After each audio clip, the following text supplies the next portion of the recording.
Is there really such a thing as the will of God? And if so, where do I go to learn about it?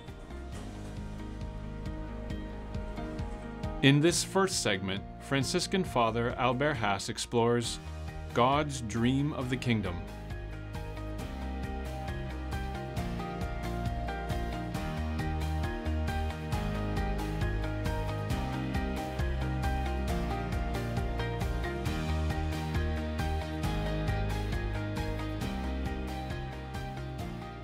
For more than 30 years, I always thought of God's will as a master blueprint or a detailed script that had already been predetermined and written.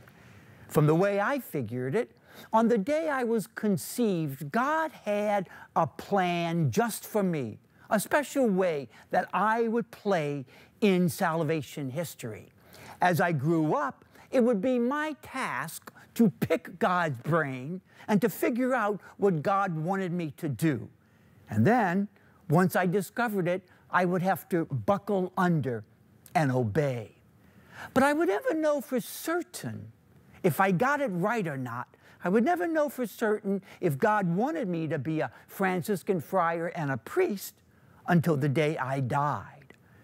After I would die, I thought that I would go in front of the pearly gates and I would knock on the pearly gates and St. Peter would come out and St. Peter would ask me, "What's your name?" And I would say, "Albert Haase." And then he would go to the big file drawer where all of our permanent records are kept. He would look through the H's, he'd pull out my file, and then he would hand it to God the Father, who would be sitting on the throne of judgment.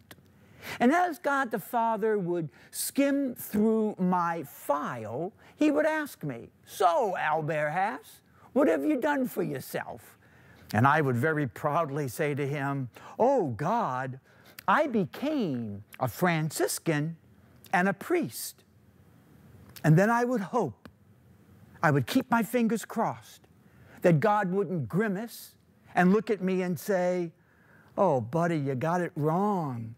You were supposed to be married with 3 children and be a high school teacher." And it would only be then that I realized I had wasted my life.